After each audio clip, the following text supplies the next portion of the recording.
Morning class. आज अपन chapter 2 पढ़ेंगे, छोटी शहजादी। कौन सा पार्ट है ये? पार्ट 2। बच्चों रिवीजन चल रहा है अपना, ठीक है ना। छोटी शहजादी कहानी आप पढ़ चुके होंगे कि एक राजा की 3 बेटियां थी। वो सबसे पूछता था कि आपको ये सारी सुख सुविधा किसकी वजह से मिल रही है। तो उन दोनों ने तो राजा का नाम लिया, लेकिन छोटी शहजादी का मुझे ये सब ईश्वर की वजह से मिल रही है। तो राजा को गुस्सा आ जाता है, वो छोटी शहजादी को जंगल में भेज देता है, ठीक है ना। तो ये कहानी बहुत ही अच्छी है, ध्यान से सुनिएगा। निकालो अपनी अपनी बुक। बहुत समय पहले की बात है, किसी रियासत का एक सुल्तान था, उसकी 4 बेटियां थी। उन्हें बहुत प्यार करता था वह, परंतु सबसे अधिक प्यार वह अपनी छोटी बेटी को करता था। किसको करता था? छोटी बेटी को। छोटी शहजादी की 3 बहनें इस कारण उससे ईर्ष्या करती थी। भाई 4 बेटियां थी उसके, तो सबसे छोटी बेटी को बहुत ज्यादा प्यार करता था। तो जो बड़ी 3 बहनें थी वो उससे हमेशा जलती रहती थी कि भाई पापा इन्हीं को क्यों, इसी को क्यों इतना प्यार करते हैं। एक दिन सुल्तान ने अपनी चारों बेटियों को बुलाया और पूछा, तुम्हें यह सब आराम किसके कारण मिला है? उसके तीनों बड़ी बेटियों ने कहा, आपके कारण। लेकिन छोटी बेटी, फिर सुल्तान ने छोटी शहजादी से पूछा, तुम्हें यह सब किसके कारण मिला है? शहजादी ने कहा, ऊपर वाले कारण। ऊपर वाले कारण मतलब कौन? भगवान के कारण। सुल्तान ने नाराज होकर उसे महल से निकाल दिया। किसको निकाला? छोटी शहजादी को। सिपाही उसे जंगल में छोड़ आए। फिर सुल्तान उसे भूल गया, क्योंकि सुल्तान को लगा कि तो मेरे लिए बोल ही नहीं रही, तो भगवान के लिए बोल रही। तो नाराज हो गया और उसने अपनी बेटे को जंगल में छोड़ दिया। एक बार सुल्तान को दूर देश की यात्रा पर जाना पड़ा। जहाज में चढ़ने से पहले उसने तीनों शहजादियों से पूछा, मैं तुम्हारे लिए क्या लाऊं? शहजादियों ने अपनी अपनी पसंद बता दी। फिर मल्लाहों ने जहाज के लंगर उठा दिए, लेकिन जहाज अपनी जगह से 1 इंच भी नहीं हिला। मतलब वो जा रहा था कहीं पे, तो 3 बेटियों से तो उसने पूछ लिया, मैं आप लोगों के लिए क्या लाऊं, लेकिन जहाज हिल ही नहीं रहा था। क्यों नहीं हिल रहा था? तो बुजुर्गों से सलाह ली कि ऐसा क्यों हो रहा है। तो उसने कहा कि आपने छोटी शहजादी से तो पूछा ही नहीं, उसकी इच्छा जाने बिना जहाज आगे नहीं बढ़ेगा। सुल्तान ने छोटी शहजादी की पसंद की चीज जानने के लिए नौकर को जंगल में भेजा। शहजादी ने कहा, सुल्तान से कहना मेरे लिए सब्र ले आए। क्या लेके आए? सब्र, ठीक है। नौकर ने आकर सुल्तान को बता दिया। सुल्तान बड़बड़ाया, क्या चीज मंगवाई है ना। सुल्तान दूर देश में जाकर तीनों शहजादी की मंगाई चीज खरीदी, लेकिन सब्र नाम की चीज उसे कहीं भी नहीं मिली। नौकर गली गली कूचे कूचे घूमे, किसी ने सब्र के बारे में कुछ नहीं बताया। अंत में उन्होंने एक गुड़िया से सब्र का पता पूछा। वह बोली, हाँ मैं जानती हूँ सब्र क्या है।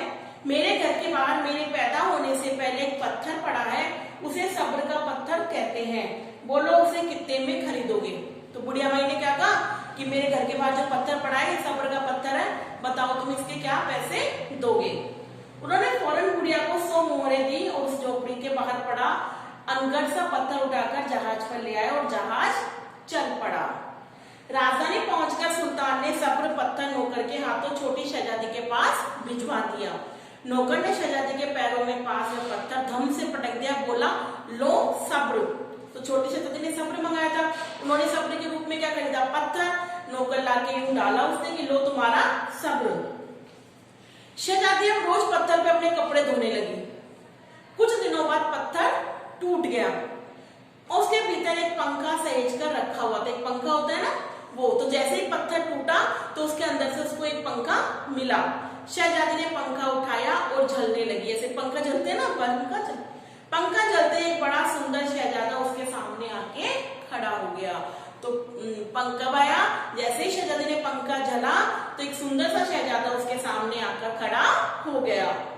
उसने बताया, मैं शहजादा सब्र हूँ। क्या बताया उसने? मैं शहजादा सब्र हूँ। जब तुम पंखा सीधी दिशा में झलोगी तो मैं जहां कहीं भी होऊंगा तुम्हारे पास आ जाऊंगा। क्या बोला उसने? जब तुम पंखा सीधी दिशा में झलोगी तो मैं तुम्हारे पास आ जाऊंगा, और पंखा उल्टी दिशा में झलने पर मैं वापस अपनी रियासत में चला जाऊंगा। क्या बोला? सीधी दिशा में पंखा चलोगे तो मैं तुम्हारे पास आ जाऊंगा, उल्टी दिशा में चलोगी तो मैं वापस अपना जो रियासत है मैं वहां पे चला जाऊंगा। शहजादी सब्र ने शहजादी से विवाह कर लिया। उसने महल बनवा दिया जिसमें दोनों रहने लगे। यह खबर सुल्तान और छोटी शहजादियों की बहनों तक पहुंची। मतलब देखो आप कि उसने कहा था भगवान की वजह से तो जंगल में भी भगवान ने उसको महल बनवा दिया और सारे सुख दे दिए। तो जब यह बात सुल्तान को और उसकी बहनों को पता चली तो वो उनसे मिलने आई कि भाई सच में ये बात सच है क्या। शहजादे ने उन्हें उनसे सावधान रहने को कहा। शहजादे ने पहले कहा था कि तेरी बहनें और तेरे पिता बहुत चालाक है, तुम उनसे बच के रहना। एक दिन शहजादा अपने माता पिता से मिलने गया।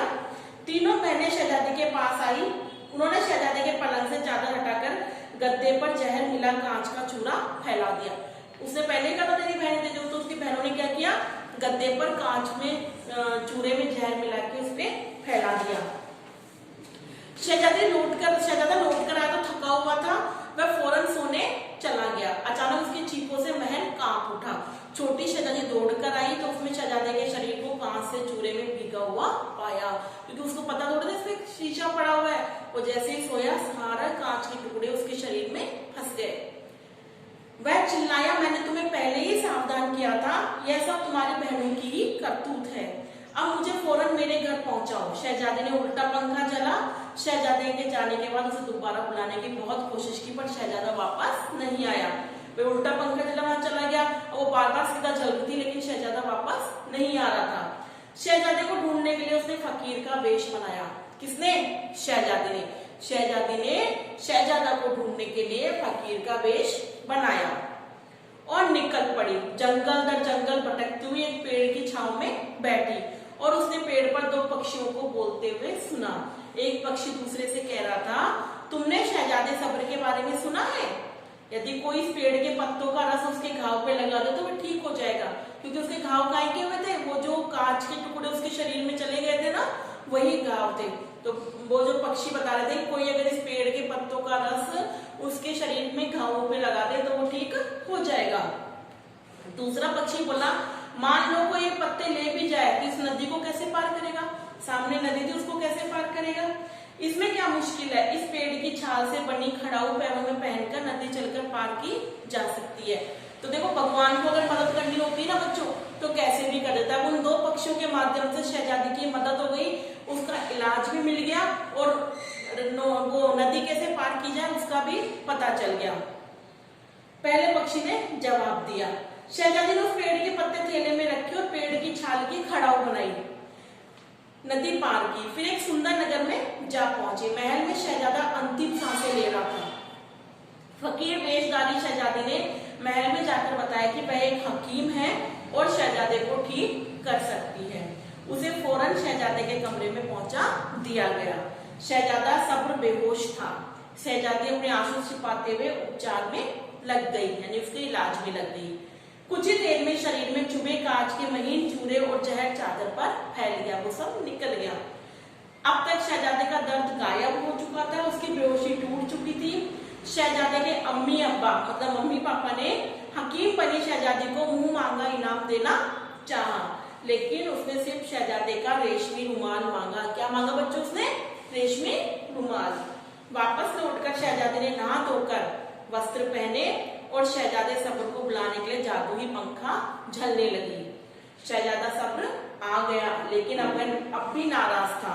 उसने पूछा, तुम मुझसे क्या चाहती हो? शहजादे ने अपनी बहनों को वास्ता न रखने की कसम खाई। शहजादे ने उसे हकीम के बारे में बताते हुए कहा कि काश मैं एक बार उस हकीम से मिल पाता जिसने मुझे जीवन दिया है।